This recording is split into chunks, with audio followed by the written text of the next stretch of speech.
Well, Ibn Taymiyyah is well known for many reasons.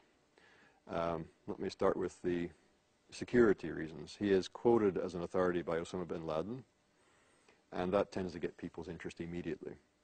And then he's also famous for having written a large work on Shiism, which is feeding into a lot of Sunni Shia polemics today. He was himself a Sunni. He lived most of his life in Damascus, and there were Shia-Sunni tensions in Damascus at that time. He also wrote the largest refutation of Christianity in the whole Islamic tradition. He's written a refutation of Aristotelian logic, and coming out of this, he's quite a modern figure, actually, in terms of his epistemology and the way in which he approaches texts and so on. He's written a very huge work arguing that the revelation of Islam agrees with reason, so the agreement of revelation and reason. He's talked about Sufism and the spirituality of Islam, and he is well known for his critique of saint worship, shrine worship, or the shrine cult. So he covers all kinds of things, and there are different groups of Muslims and non-Muslims today who have taken interest in his work on any one of these counts and gotten quite into his thought. But he has something to say about a lot of different things.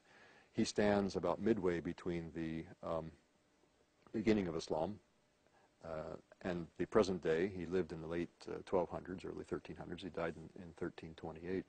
So standing at that juncture, halfway between the beginning and the present of the Islamic tradition, and then having captured the interest of so many people today, that makes him a very fascinating figure to study. So, in other words, here is someone who in Islam is as significant in the range of his work as Augustine or Aquinas is in the Christian tradition. Or even more so. I like to say sometimes, you know, if you walk the streets of Cairo, you can find Ibn Taymiyyah's works, or especially the works of his disciple Ibn Qayyim al-Jawziyya, who writes a bit more poetically and more beautifully. You find them in almost any Islamic bookshop, where you're not going to find Augustine and Aquinas in any bookshop in the UK. Yes, unfortunately.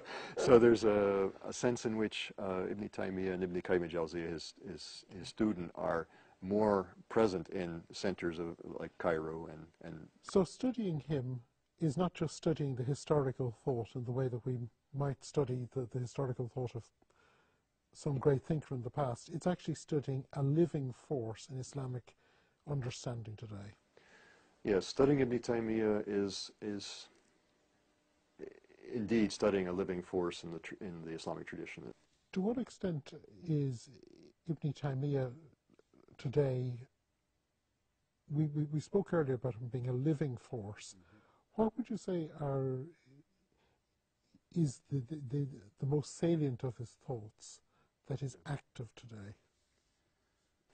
He really believed firmly that the religion of Islam was rational and agreed with reason, and he worked hard to show that. So he's an apologist, and I think that connects very closely with what many modern Muslims, not all modern Muslims, but many modern Muslims are seeking, is a rationalization and an attempt to explain the Quran and the tradition of the Prophet Muhammad in a way which makes sense. He's trying to make that make sense.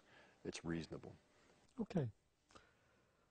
We have tried in this short film to introduce the thought of a great thinker. I hope you found it interesting, and I hope that it has helped you to discover more and whet your appetite to study even more.